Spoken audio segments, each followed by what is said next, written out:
How's everybody doing today? We want to welcome you into the Opinionated 7-Footers podcast. I'm your man, Ron Hollins, half of the 7-Footers. That's my main dog right over there, Brendan Haywood, standing 288.5 pounds. Brendan Haywood. First of all, why do you intro me like I'm a boxer every week and you change the weight every week? Fair, whatever. We ain't even got time for all your foolishness today. We ain't got time for all your foolishness today. Because one of my all-time favorites is coming on the podcast today. I got to do the intro. We normally let you intro the people, but I got to do it. So we bringing in St. Louis's finest. That we're bringing in the captain of the Wizards back when I was playing. The only person that could ever get Gilbert Arenas in line, my dog, Larry Hughes. What up, L? Hey, what's going on, man? Hey, I'm gonna hire you, man, for that intro. You travel around with me and introduce me to the crowds that I'm talking to. Hey, man, you got that long money, so I know. Hey, I know you pay well, so I'll definitely sign up for the gig. Hey, Larry. First off, man, you have quite a history. You may not know it. We have a history, but we don't have a history. Everybody remembers me from UCLA. Yeah, no, true story. Everybody knows me from UCLA. B. I signed at St. Louis University first. And I heard so many Larry Hughes stories that, like, you were a walking legend before I even knew you, brother. We ain't had a conversation, but all I heard, you were the recruiting pitch. It was like Lorenzo Romar, Cam Dollar, all them was like, yo, Larry Hughes, and, you know, Larry did this, Larry did that. You can follow in his footsteps. I was supposed to be the big man Larry Hughes, B. Believe it or not. Believe it or not. That's what's up. So that's the West Coast connection then with Romar and Cam. Okay. I was still committed, dog. And when he went to Washington, that's when I opened my recruiting back up, and then I went over. Oh, man. St. Louis, we could have used you, man. Hey, I was trying to get to the league out of there, dog. You was the prototype. You was the story. Hey, speaking of St. Louis, we know that's where you're from. We know you went to St. Louis University, but we always kick this show off wanting to know about what got you into basketball, what made you love basketball. So you being a kid from St. Louis, what started you on your basketball journey? For me, it was the schoolyard. I didn't play organized basketball until I was 11, almost 12 years old. So it was really the schoolyard of, you know, getting a bunch of guys to meet up, you know, on those Saturday mornings or after school, and you play pickup basketball. We play 21. We play buckets. Yeah. And that sort of started to drive, like, you know, I like to compete. I like to fight for everything that I get.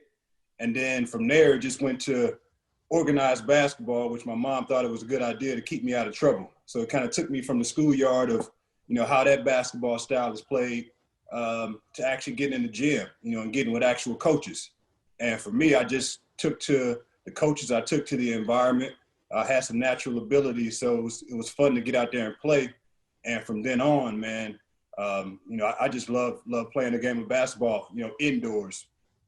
Larry, where'd you play at, and who were those coaches that were instrumental in your life? And I bring that up because, you know, normally we would ask this as a tag back later on, but you do so much in AAU and giving back and mentoring, really one of the unsung heroes in that St. Louis area. And you know, I got a confession. We ran into one of them Larry Hughes teams in AAU one time in Las Vegas, and I never forget it, man. Hey, B, we playing 12U. I swear this man had a 16-year-old man. Young boy got the ball on the fast break and banged down. I said, oh, God. Hey, man, I said, I'm doing this AAU thing wrong. They breed them different out there in St. Louis. No, but seriously, Larry, you know, who are some of your first mentors, and why is it so important for you to dig back? And it's interesting that you didn't play till later or get the organized game till later on. I had a lot, man. I had a lot. Starting out, like I said, my mom took me to a gym with Coach Johnson. Coach John Johnson was there. Coach Pruitt. Coach Wilson, and these are guys that I haven't seen in years, but their names and the impact that they had, it sticks with me. So whenever people talk about, you know, the first steps of, you know, of the basketball journey, those guys are it. Like, those guys would come and pick me up, you know what I mean, from my neighborhood and get me to practice. They all had sons on the team, so I had a little brother, so I didn't have any older guys, you know, kind of, you know, in my household. So just to get a chance to get with guys my age that were thinking about, you know, doing the same things where it's not about the street. So those guys really, you know, started it off for me. And that was with the St. Louis Mustangs. From the St. Louis Mustangs, we went to the St. Louis Gators. Had a good group of guys, you know, families around me, man, that showed me like it was something different from where I came from and what my background was. And that was like the initial like things that were going into the pot to say like, you know, you can play basketball, you can have fun, you can go to different places and travel around and do different things. And it all started with the foundation of those guys, with the St. Louis Mustangs, with the St. Louis Gators, and then the St. Louis Pistons. Hey, when y'all cheated us in the Nationals when we were playing in the Nationals, what AAU team was that? That was the St. Louis Eagles. That was the St. Louis Eagles. And you guys might have to edit this real quick, but I need to show y'all something. Oh, I love this. I love this. Larry. I played Larry. Okay. We played against each other in the Nationals. I can't. I'm so pissed off. I'm gonna sit that there, B. Huh? I'm gonna sit that right there, B. I'm so mad that you have, because me and Larry, we played against each other in the game before the championship. So I was playing for the Carolina Warriors, and our team was full of D1 prospects. It was Larry Hughes and 4 dudes from the hood. And they beat us. And to go to the championship is a little controversial. Larry did his thing. I thought we didn't get no calls, but I'm really mad that Larry tried to one-up me on my own podcast and bring out the trophy. Hey, man, the older that we get, the more stuff that kind of comes back and brings back those memories. But yeah, trophy, man, that was like the EYBL championship. Hey, this the only trophy. Hey, Larry, this the only thing I can do to combat that. This the only thing. Hey, this all I got. This all I got. You know what I'm saying? This the only way I can come back from that is this right here. Now, Larry, hit him where it hurts, because he like to stone on me. I be talking about, yeah, you know, we almost had LeBron down 3-2 and had a championship in sight. And he was like, well, you don't have one of these. Or like, oh, you were in Dallas too? Yeah. Hit him where it hurts with the AAU championship, dog. Hey, yeah, and that's right. He had a lot of those guys, you know, the D1 guys. And there was one guy, I think Max Owens was, you know, a wing player. I think he ended up going to North Carolina. But I heard so much talk about this guy. Like, that's the guy, though. That's the man. And I didn't get a chance to. North Carolina was probably the only school that didn't recruit me coming out of high school. So I'd assume that was their guy, and we got the trophy. We got the trophy. Yeah. Well, actually, Max was on the team you beat in the championship game. You beat us the game before.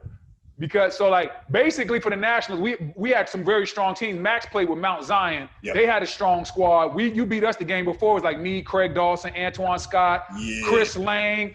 We had 5 guys go to the ACC off that one team. Y'all were able to get us. And obviously you went to St. Louis after that. You had incredible success. But talk to me about the moment. I mean, you go to St. Louis, you're the 8th pick, I think, by the 76ers. And then you're playing with AI. What was that like? Walk me through the rookie year. Again, it was like when I went to St. Louis University, I didn't necessarily have an idea that I would go to St. Louis University for 1 year and then go to the league. All right, it was just all the information came back, said, "Hey, man, you could be a top 10 pick," and I was like, "Top 10? I have to take a look at it." And with going to the Sixers, man, it was an experience for me. We were in a lockout season. So we didn't start on time. So we didn't get a chance to go to the city, meet everybody, get acclimated to how everything was going. So for me, I went to Philadelphia early, and I got a chance to connect before we even started playing basketball. So we had conversations that were, not basketball related. They were family related. There was, all the issues that he was dealing with. Like he was a guy that would want, he didn't want you to go down the same path that he went. So we had conversations about how to do the right thing, from Allen Iverson, how to do the right thing, how to stay out of trouble, how to, just how to stay right. And for me, that was something that I, was able to hold on to when we got on the basketball court. Because again, we've been friends way longer than we played basketball together. So just getting a chance to jump into that environment with him, man, and everything that went along with him and Crew Thick, and the 40 guys that rode around with him once the season started. Like for me, it was an experience. But he's one of the greatest guys, obviously, in the NBA that I play with. But just overall, man, he's a solid guy. Hey, give me one. Hey, Ron, give me one Allen Iverson story where you were in the game where you just realized, dog, this little dude is doing it on a whole nother level. First playoff run against Orlando. all the talk with, having Penny, Anderson, all those guys that were doing it. I mean, they were considered like, on the way to actually competing and, doing something in the league. But we were a young team, not really knowing, what to expect. And that was his first playoff run.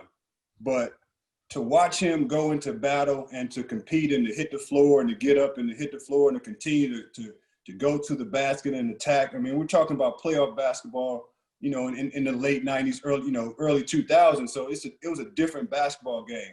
And for a guy his size to compete, at a very high level, night in and night out, but especially during that playoff series was something for me to like, the next time I get to the playoffs, that's how I want to play. What's the craziest play you've seen from AI? Because you got to think AI, what, $160, $170 soaking wet, about 6'2", maybe on a good day. What's the craziest play you like, dog? Like, he different, bro. You know what? That play probably happened before I got there. Is when he was in, early. I think it was in Toronto.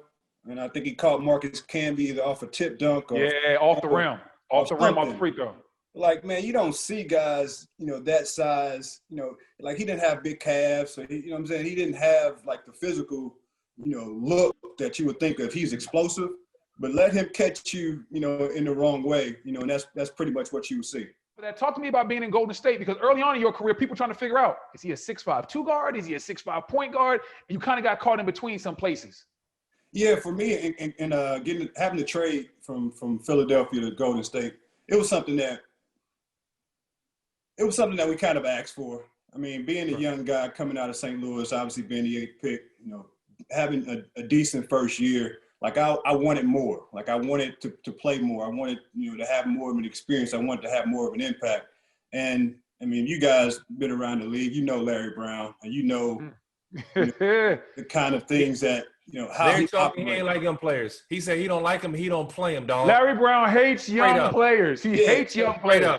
So that's what I wrote. I mean, so that's really what I wrote into. It wasn't I don't know. It wasn't personal, I assume, because we're pretty cool, today. But that's really what it was in Philadelphia. It's like I wanted more. Like I wanted to see if I can compete, in the NBA. Like I wanted to begin to make a name for myself. I wanted to win. But at the same time, I just wanted to play. And then, winning at that age comes after just really wanting to play. And getting to Golden State, I was able to experience, what the game looks like, what the game feels like, how can I make an impact, what sort of position that I wanted to play. I wanted to have the ability to play both positions. I wanted to make plays, but I also wanted to score the basketball. So it put me in kind of that combo position, but with my size and ability to guard, small defenders, I was able to play the one on the offense and on the defensive end as well. And Golden State helped me, understand that. We didn't win a lot of games. Basically, I tell people today when they say you play for Golden State, I was like, yeah, I played for Golden State, but not the Golden State that you see today. Like, Hey, but this is why it took us like, we were going a month without winning a basketball game. Golly. Yeah, we were going. I mean, we had a couple 19-game losing streaks, I think, or 18-game losing streaks, but it was an experience. So I was able to take that and move that along, to the next spot. But being in Golden State was good for my career for sure. And one thing about Golden State is while you were in Golden State, right before you left, you got to mentor somebody very interesting that we both know and love. That's when you became the big brother to Gilbert Arenas. How did that dynamic start? Did you know that he was going to be able to take over the league like he did at one point? And then I want you to tell the story about how you had, I think at one point had Gilbert Arenas babysitting your kids? What?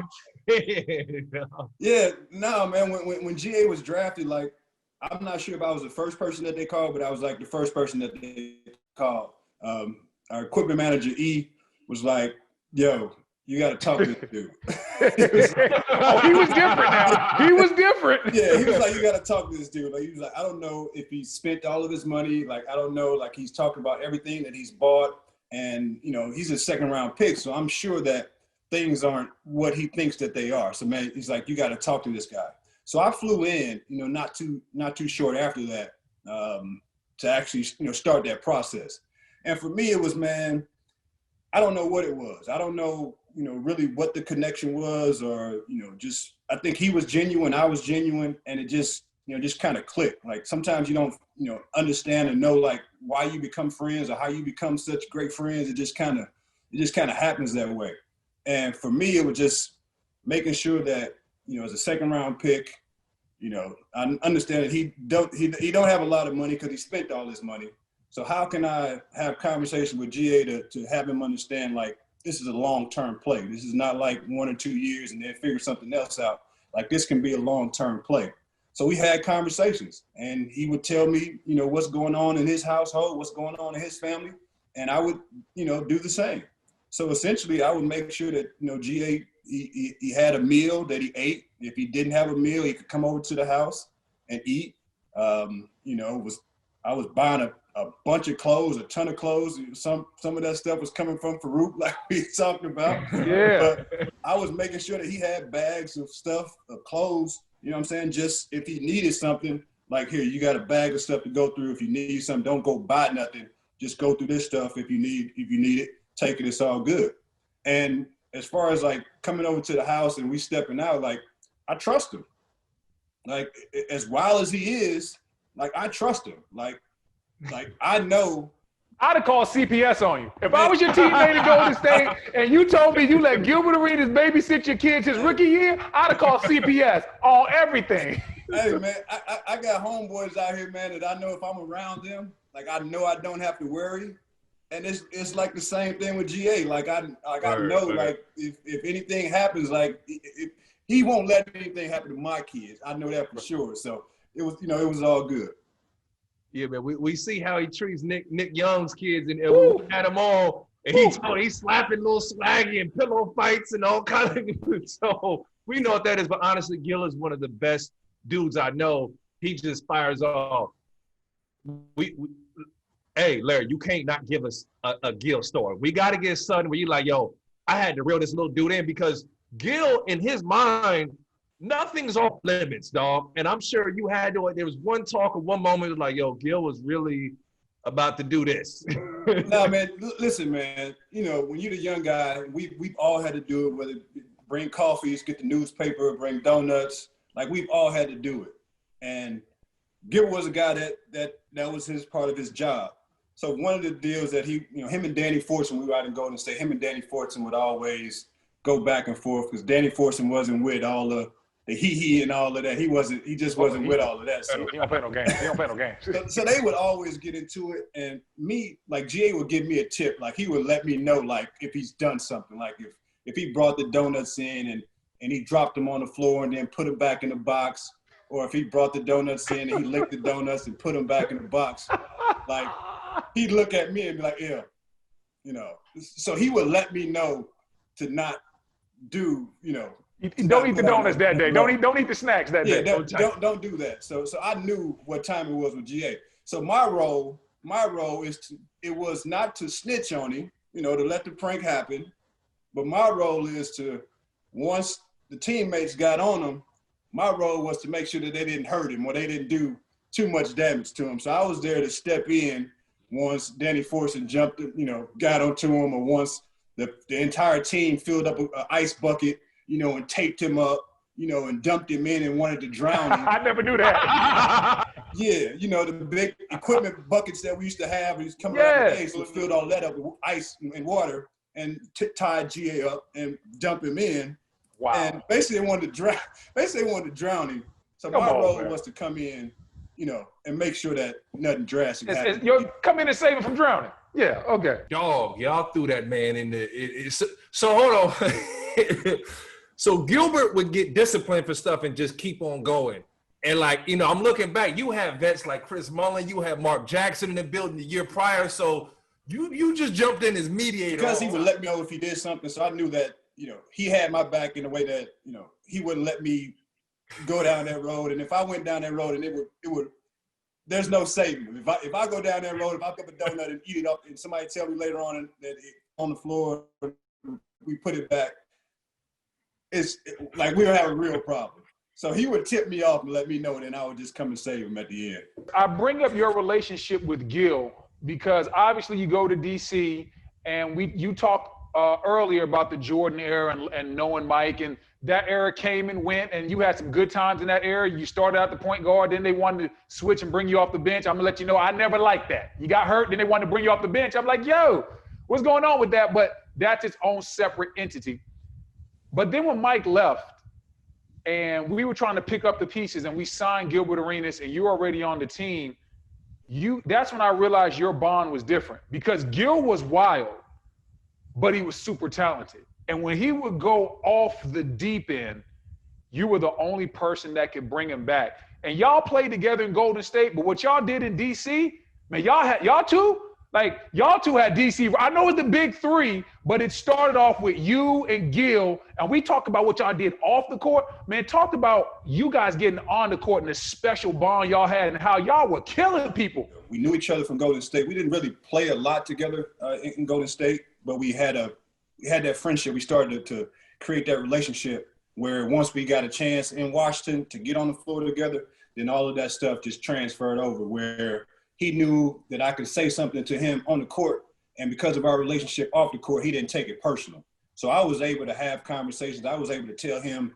like, not to do something, or, you know, that's not going to make a lot of sense, and then he wouldn't take it personal. When other people would tell him things or try to give him, you know, solutions, he wasn't really receptive to that. So that ain't that the truth? Yeah, it comes from our relationship off the court for 1,000%. I'm sure of it. There wasn't any real ego. I know the hibachi and all that stuff, and all that stuff kind of came after that. But when we were on the court, like, we wanted to make sure that the other person didn't look bad. He would make sure that if he went 4 times to shoot the basketball, he would make sure that I was going the next 4 times to shoot the basketball to try to make a play. So it was just kind of that little give and take, you know, on the court. And it really, I think it boils down to, we didn't have any egos on the court, man. Like, sure. There wasn't any egos on the court. Like, we were just out there trying to hoop and make sure that, you know, at the end of the day that you know, we were successful, and that was really what it was about.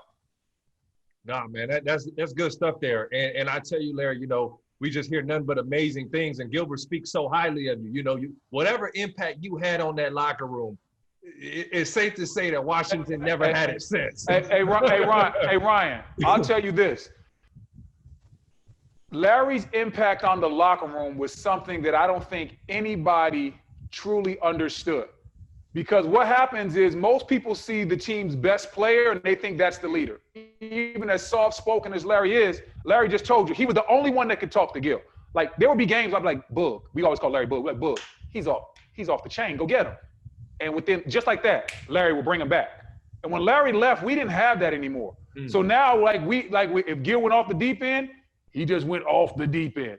Larry was the same person that could talk to me. Hey, I need you to be on the board. I need you to be aggressive. If you get a certain amount of defensive rebounds, I'm going to get you to rock. Never take your eyes off me. Made me feel like I was a part of the offense because he realized that would juice me up defensively.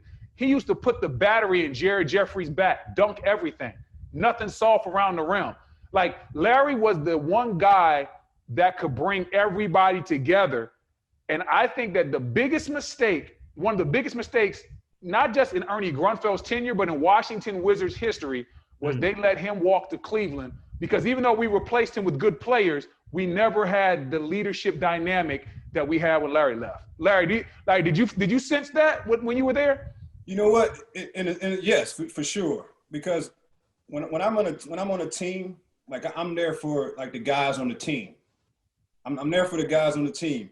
Like, I see in a lot of situations where, you know, the coach is giving input, so it makes players act differently, or the organization is saying one thing, be it the general manager or the president, and it makes players act differently, either, you know, towards their team, towards their coach, or whatever.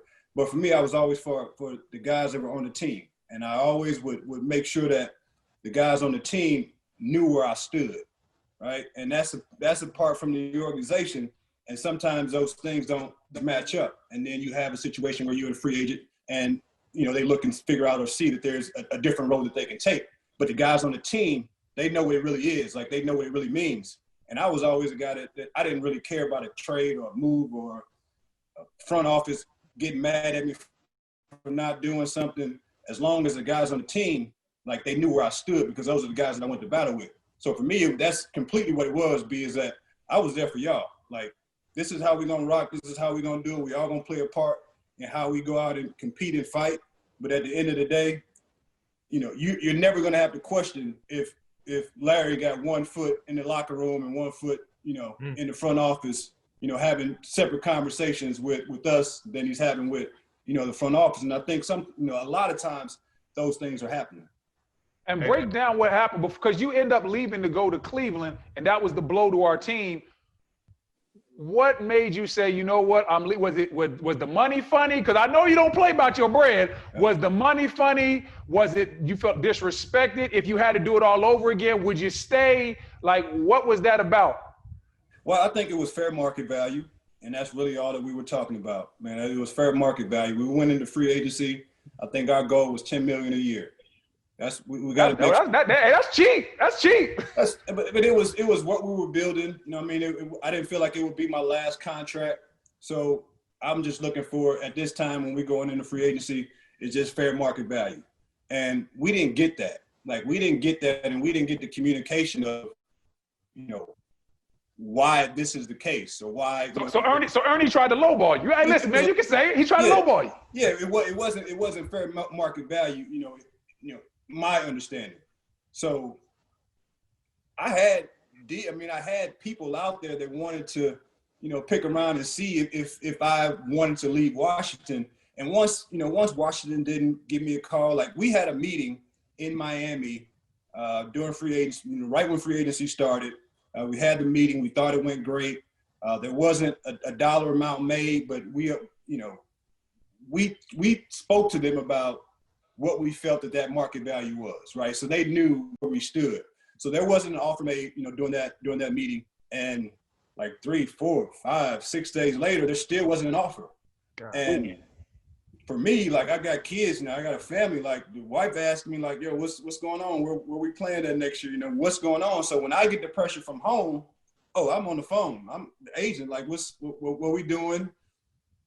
He's like, I didn't really think that I needed to reach out, but if you telling me I should, then I will. And he said, give me a minute. And we hung the phone up, and 15 minutes later, he said, Cleveland will make you an offer. You know, they're bringing in a new general manager. They're bringing in a new coach. What you want to do? And I said, you know what?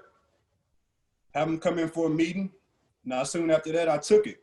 And once Washington heard that I was going to accept the deal, now they're calling. Now they want to talk to me. And B, you know me, like, it's too late. Like, I'm not having you were more about respect than anything else, man. Hey. That's really it. And you know what I did, though? I actually gave Ernie a call. So I didn't just want to be like, no, I'm not talking to them anymore. I actually gave him a call, and we spoke about it. And their offer was basically, they matched the offer. So now that you got the money, now they magically found some more coins for you. They're gonna match the offer, but I think it was with the extra year. So they were giving me the same dollar amount, but it was with was it 6 years or 5? It was with the 6 years as opposed to less per year, as opposed to the 5 years in Cleveland, but they were matching the same dollar amount. Which it still didn't match up. The deal didn't match up. So you know what I said, thank you, appreciate it, and you know, it's history. And to say if I would do that again, I may have talked to my teammates. I might, you know, after I look back and knowing the things that I know now, I think that would have been the smart thing to do. Whether I still made the same decision or not, I still feel like that would have been, you know, a really good move on my part, just for my teammates to understand what the deal was, and for me to say, okay, me talking to my teammates and understanding what we all bring to the table and how we feel about each other, is that enough to make me stay, even though the situation was going on with the front office, and that situation was probably never going to change. So that's probably the only thing that I would have done different. Not saying that I wouldn't have left, but I would have talked to more of my teammates before I made the decision. I'm gonna tell you how I know it was a big deal just from a total team standpoint. Did you ever hear about what happened with Mr. Poland? I did. Well, a lot of people don't know this. Hey, Ryan, we're gonna give him the exclusive. Dang. Mr. Poland, I want to say it had a heart attack or he had a serious issue and with. Mr. Poland is the president or owner? Owner. Mr. Poland is the owner of the team. He's in the hospital. I want to say he was in a coma and then he woke up. The first thing, not the second, not the third, when he woke up out of his coma was he looked up. They said he looked at his wife. He said, "Did we get Larry Hughes' deal done?" That was the first. Even Mr. Poland knew how important it was. That's the first. The man woke up out of a coma and said, "Did we get the Larry Hughes deal done?" They were actually scared to tell him that Larry left because they didn't know if his body could take it. That's a true story. That is a true story. That, again, when I came from Golden State, Washington, Abe and MJ was sitting in the conference room with me signing my deal. Right. So I know he wanted me there. And just unfortunate that, we couldn't get it done. Man, Larry, and you talk about playing with Michael Jordan, but you're moving on to Cleveland. And when you moved on, you seen Jordan, you had a relationship, you saw the older Jordan, but you know how competitive Michael was. You play with a young man by the name of LeBron James, who's supposed to be the next heir to Michael Jordan to this day. But at that time, these were all expectations. You know, that old school NBA was like, man, Bron ain't done nothing in the league yet. How y'all comparing him, Jordan? It would literally irritate every player in the league because this guy was anointed before he had done anything to be Mike. Talk about how LeBron handled that pressure. Was there a moment where it's like, yo, this LeBron dude is different? Like, did you see him becoming what he is today? Well, you definitely saw that he had the potential. I mean, we played against those guys and they were fighting for their playoff life when I was with Washington, that last year. And you could see that, this guy, he got it. Like, he got it. You don't understand that until you get into the locker room and get into the practices, into the shoot-arounds, into the meetings to really get a clearer picture of who he really is. And the way he studies the game, even first coming in, the way he studied the game, his ability, physically to go out and do anything he wanted to do against grown men. Explain that, Larry. You said study the game. Explain that. Well, when I say study the game, like Bron would we would travel on the planes, obviously, and Bron would walk the aisles, having conversations about basketball.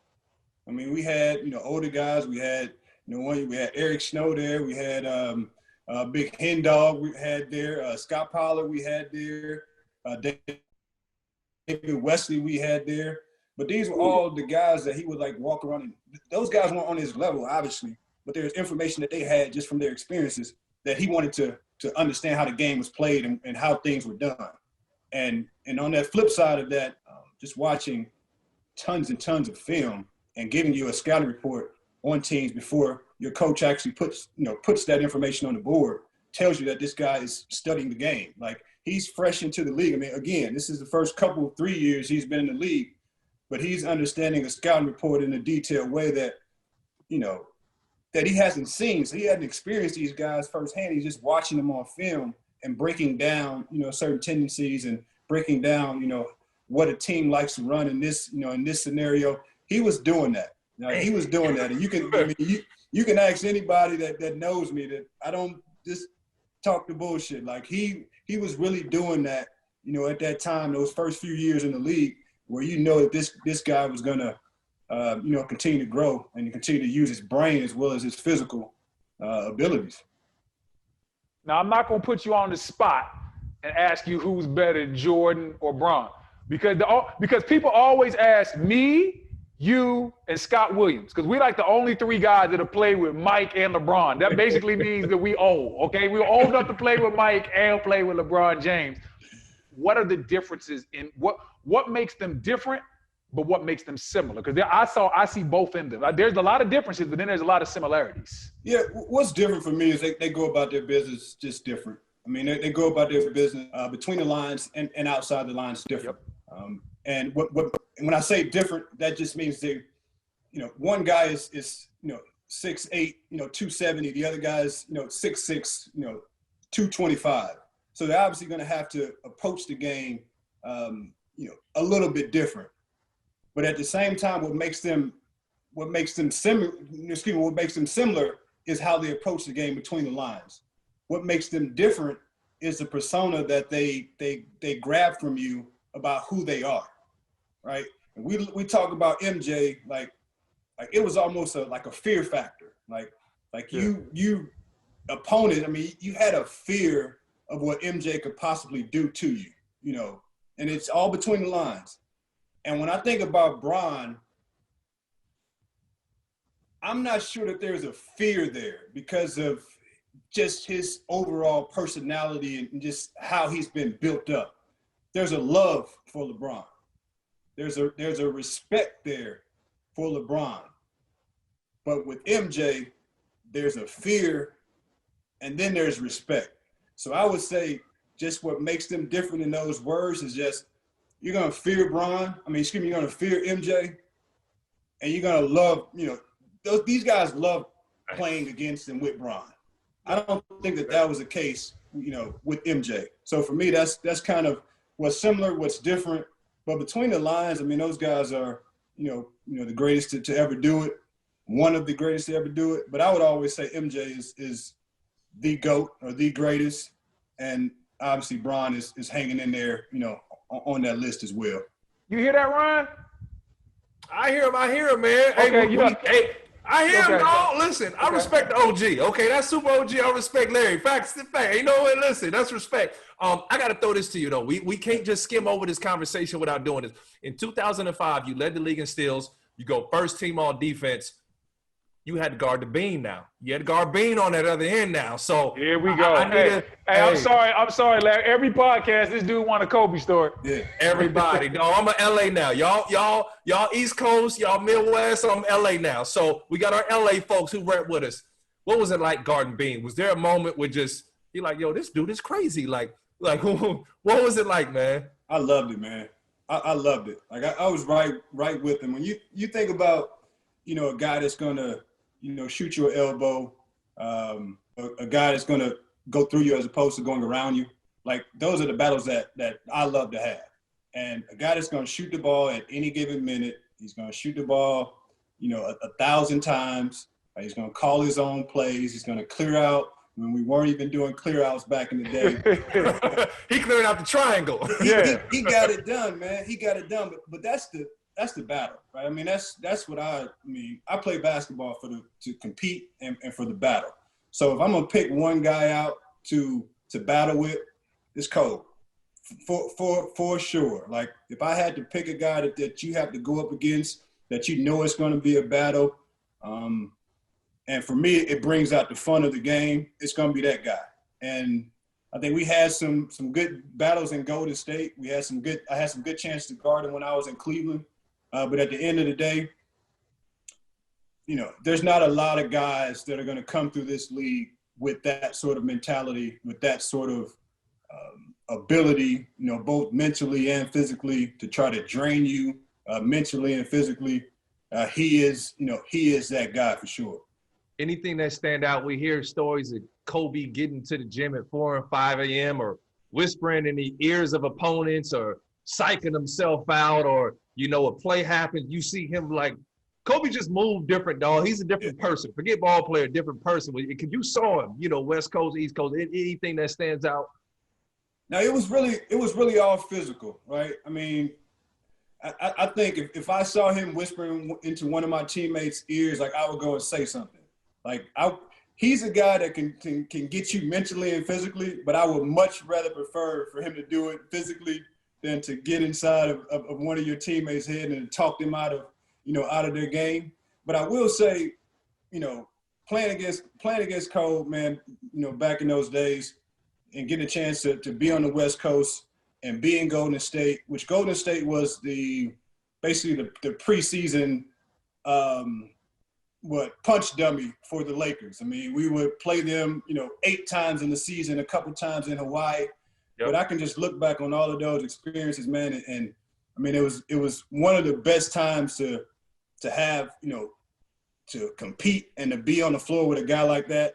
And I didn't get a chance to really experience that later on in my career, but I definitely remember those Golden State days of, you know, going against Kobe, man, and man, rest in peace, Kobe, man. Yes, indeed. Yes, indeed. Now, Larry, we've been chronicling all your stops in the league. You know, we talked about Philly, Golden State, Washington, Cleveland. Then you move on to Chicago, and that's an interesting dynamic because you go on to play Chicago, but some of them guys in that Chicago, they were still around when, you know, the Wizards and the Bulls had a little bit of a beef. You know, hey, Ron, if you don't know, one of my few fights that weren't in practice, one of my few fights in the league was because Kirk Heinrich headbutted or pushed Larry Hughes, and out of nowhere, I end up pushing him, and there's a melee starts out. Listen, I'm in a fight with Antonio Davis. Like, it's a melee. Like, he's coming after me. I done slapped him. He done thrown a punch at me. We on the ground tussling. It's all Larry's fault. But some of those guys are still in the locker room, and now you're there. Did they hold that against you, or did they just embrace you like, hey, man, we all love? This man is the most sensible man on the planet. He is logical to a T. And he went and started an NBA fight over you, Larry. Who? Me? You. No, hey, Brendan always, he's Mr. High Road. Mr. High Road took the low road when you got pushed in your back. Listen, hey, at the end of the day, every team has a leader. Larry was our leader. When somebody checks your leader, it's your responsibility, no matter how big or small. You got to let that person know you can't do that. So I stepped up. I checked Heinrich. I respect Antonio Davis because he immediately checked me. But Ryan, this is when I knew that Larry Hughes is my dog. Because after Antonio Davis pushed me in my back, Antonio Davis, 6'9", 250. All of a sudden, Larry pushes him as hard as I've seen somebody get pushed. Larry about 6'5", 205, soaking wet. And he got his hands balled up looking at Antonio Davis like, let's go. I'm like, that's my dog right there. So I'm riding with Larry no matter what. So when you went to that locker room, did they still have some of that animosity there for you? You know my personality, man. They didn't say it. You know what I mean? They didn't say it or they didn't show it, right? And it was a little bit awkward. You know, Ben Gordon was in there, Kirk Heinrich was in there, Luol Deng was still there. It was a little bit awkward, and I did have to ask, like, yo, what's up? We good? You know, just to make sure that, like, you know what I'm saying? Like, we good. I mean, that was a few years ago, but they understood, right? They understood, even if they had a little bit of like, and they did. I'm sure that they did, because me and Kirk Heinrich, we had battles. We always had battles. I mean, elbows and knees and everything. So I'm sure that there was something, you know, within that locker room. But I came in, you know, ready to battle, ready to have some fun, and they weren't tripping. Luol Deng was ended up being a good dude. BG, Ben Gordon, he didn't say much, just like me, but he ended up being a good dude, you know. And I think everybody just kind of respected the fact that, you know, that's what it was. But it didn't linger over at all. It didn't linger at all. Hey, Larry, I gotta throw it out, man. I know there wasn't much there in your Knicks days. I know it was with y'all had a talented team, but you know the Knicks still figuring things out, man. Can you see, because you got an experience a lot of us ain't have. I played just about everywhere, but I never played in New York. What's it like to win in New York? I know y'all didn't have the most success, but I know certain games. He played there. They didn't win. No, I said they didn't win. No. I said they win. Hey, listen, man. They wasn't winning in New York. Listen, dog. We beat the Celtics game 1 and game 2 in Minnesota. I felt great for an evening. You know what I'm saying? But if I'm a free agent, I'm looking in New York. What would the benefits be? Cause you would have some perks, man. It ain't all rainy days now. The city is great. I mean, the city is great. I didn't stay out in White Plains by the practice facility. I stayed 55th. Like I'm with all of the city life, so I didn't live out there. You know, it was funny, man, because I really, you know, when I was in Chicago, you know, they were building a younger team, just trying to understand, like, you know, what the direction. I felt I was playing pretty good. Vinny Del Negro was there as a coach, and he was like, yeah, you're doing a great job, but we're gonna play this guy.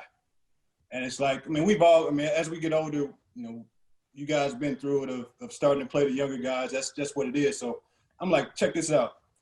I'm on like the last year, getting to the last year of my deal. So I'm not trying to be parked on the bench, right? You can't just park me on the bench and just let my deal expire. So I went, you know, and talked to them about being moved.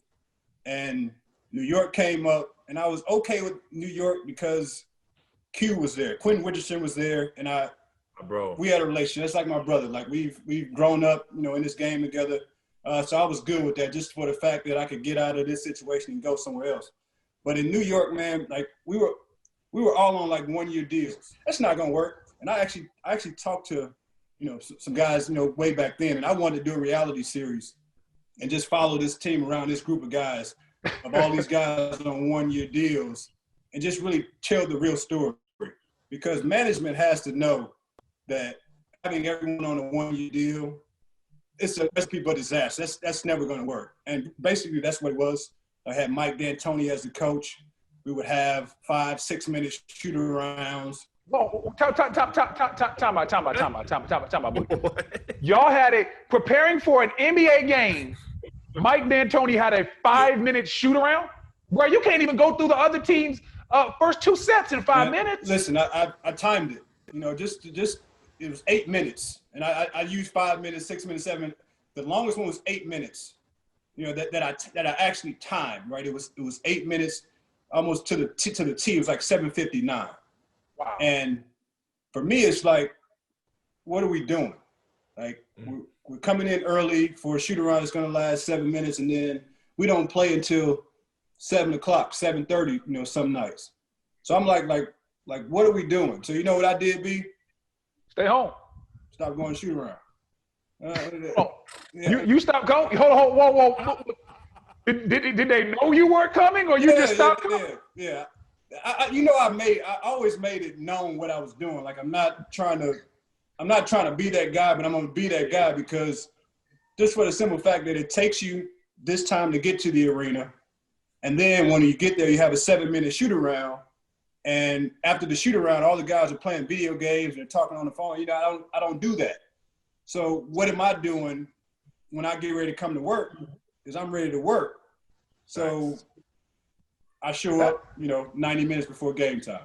That might be the most gangster thing I've ever heard in my life. Hey, Coach, y'all got these BS shoot-arounds, so I'm not coming. I'll see y'all when it's time to tip off. That might be one of the most gangster stories that I never knew about you. And I thought I knew almost everything, but I see you kept a couple of good stories for yourself. We're getting ready to wind down this podcast. But I can't let you out without talking about your godson, Jayson Tatum, what he's doing in the league. A lot of people don't know that's your godson. Some people do. I didn't even realize it was your godson at first. I remember turning on a Duke game. He was killing. And so, my boy Jamal, that will always be, dark-skinned Jamal would always be with me. I was like, Maul, where I know this kid from?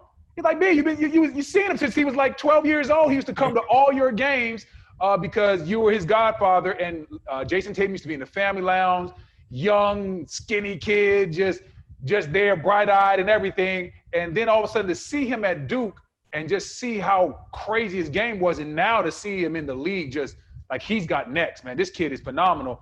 Were there some things that you taught him as far as playing the game, some things that you told him as far as what to expect coming into the game?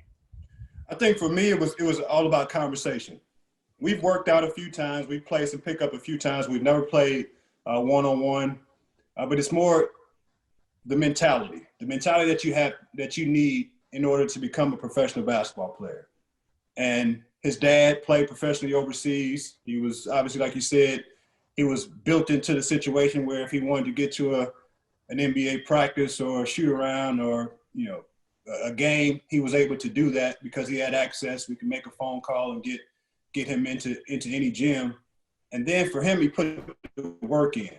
Like he understood where he wanted to go, and then he made those sacrifices along the way to actually get there.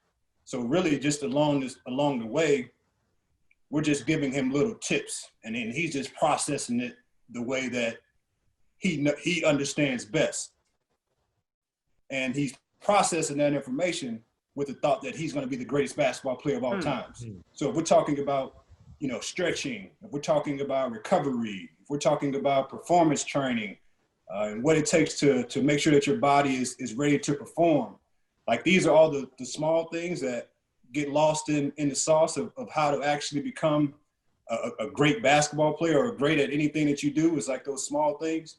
But he was able to take those and implement and make those sacrifices to make those things happen. So I'm always talking to him through his dad, because his dad's going to talk to him every day. They're going to have different conversations. They're going to have good and bad conversations, and that relationship is very strong. So I understand that there's a lot of people chiming in on how he should play this game, or what sort of, things he should add into his game, or what sort of player he should be to, to make it to the next level. So my role is to really see the landscape and use my experience and talk to him through his dad and make sure that the message gets heard. So the relationship is good, man. I'm excited for him. I'm happy for him. I talked to him, I guess about a week or so ago. Told him next time I see him, all the dinners are on him. You know what I mean? For sure. He got that bag now. Yeah, you know how that goes. So he's 22, man. Just signed a 5-year deal. And again, you want to compete with a chance to win. But at the end of the day, you want to secure that bag. So once it's all said and done, you can take care of your family and take care of your family's family. And that's really what it's been about. I've seen somebody make $200 million go broke, and that's really the message that I tell them also. It's like, it can happen. So just make sure it's not you. Larry, real quick, I remember if I'm not mistaken, his rookie year, he gets LeBron James in the playoffs. And Game 7, he set the world on notice. He went out there to take over the game. Now, Brendan wants to temper my expectations. Brendan loves Jayson. I love him in a different type of way. I had that boy in my NBA top 10. Yeah, now he secured it, but I had him in the top 10 a while ago. I love his game to a different level. What was it like watching him prepare for that? Did you have some notes for him for that? Any conversations or because everybody was like, yo, he done turned into the guy right now, comes down the middle, bangs on Bron. But I mean, there's no bigger stage that a kid he wasn't supposed to show up in that type of way in that game. Yeah. You know what I like to say, man, is home was watching. St. Louis was watching. And I think the guys that come from St. Louis, man, there's a pride. And when you step out there, you have to perform. We're in the Midwest, we're tucked in, and we're not a huge city. So every time you get a chance to shine and be on that stage, you got to know that home is watching. And if you don't perform, sometimes you can't come home for a little while. That's the reality. That's the reality of it. It's a motivational tool, but at the same time, I mean, guys think like that are from this area, and that's what I attribute it to. He knew that home was watching, and he had to put on for the guys that were at home watching. Hey, Larry, man, we appreciate you coming out, rocking with us. All of our guests, though, we always make them answer this one last question, a fun question. We call it maybe the club story, the lounge story, but basically it's your all moment. What was your NBA all moment off the court where you run into somebody that's a star that you grew up before? You're like, yo, that's so-and-so. Like Sean Marion told a story about meeting Janet Jackson. I told a story about meeting Nia Long for the first time and her son asking how tall I was. Like, what was your story? It could be Denzel. I think Mike Conley talked about meeting Denzel Washington and Kanye West. What was it for you? Was it meeting Brendan Hayward for the first time? No, man, it was Dr. J.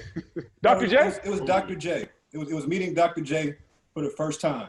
And obviously being drafted in Philadelphia, but, having the throwback jersey, and this was after the throwback jerseys were big. I think I met him for the first time probably 6 or 7 years ago. And he's a cool dude. Like, he's a cool old dude. Heck yeah. He got swag. Like, he carried himself in, he looked like a pro golfer, the way he was dressed. Yeah, everything was kind of in line. He had the little Parker on. But everything that you heard and seen about Dr. J, and there was a play that I had in Philadelphia where it was that underneath play where, you go and scoop it, to the other side of the basket. Right. And all the time when I was in Philadelphia, they would run that play of me shooting that shot and also have Dr. J shooting that shot as well. And for me, I mean, that was just like one of the all times. And also Dr. J was a part of the Big Three. And I got a chance to sit down and actually talk to him and I met his wife and I knew his son from Philadelphia. But just meeting Dr. J, man, was one of those things for me. And I don't get starstruck too often, but I definitely had to sit down and have a conversation with Dr. J for sure. Man, that's super dope. Larry, like Brendan said, man, we really appreciate you coming on here. And one of the biggest things we also like to do is not just the shout outs and the fun, but where can we support what you have going on? We see how much you do in the community in St. Louis with AAU. You don't get enough pride, man. You've been this mentor in the locker rooms as we see and we're hearing. and with these kids and Jayson Tatum's and the next Jayson Tatum to come on. So your impact is going so far beyond basketball. So where can we or anyone else watching that sees this support you and everything you got going? Well, I tend to post some things on my Instagram. I'm not a big, huge social media guy, but the real L Hughes is I do try to shine some light on things that are coming down the lane for me. And a lot of it is community-based. It's helping and supporting and giving back to the young people, which I believe that, that's where it starts. I mean, we have grown people that we try to talk to, we try to mentor, but I like to make sure that I can inspire and impact young people. And I'm doing that through sports. I do that through a mental health operation that I've just initially just set up. But it's just giving the chance to look back and support the St. Louis group, the St. Louis community. And that's really what I'm about. So just check me out on Instagram. The Larry Hughes Basketball Academy. Yeah, what's your handle? What's your handle, by the way? The real L Hughes. The real L Hughes on Instagram, but also the Larry Hughes Basketball Academy on Instagram as well, where we're doing a lot of good things with basketball and character development and using technology to support the goals of these young people that are playing sports. And just trying to find a way to be an inspiration and impact as many young people as we can and make them successful in any way that we can. Hey, Larry, we appreciate it, man. Thanks for coming out, man. Thank you again. It's been a blessing, brother. Yes, sir. Anytime, man. Anytime. B, you got my number, man. Anything you need, you know where to find me. Appreciate you, brother. Appreciate you. What's up? This is Larry Hughes. You're with the Opinionated 7-footers, man. I appreciate y'all having me on. Two of the guys that stack y'all on top of each other, y'all are 15 feet tall. We so opinionated, 7-footers who made it, block shots, dunked on some of the greatest. P-Town and Carolina in touch with the latest. Posting up on the topics, ain't no way you can stop this. Hollins and Haywood, post off the pivot, living life to live it. Tire suits are fitted, cash up, mash up, now we hook skidding. Stadium to the set, we the littest. And the biggest.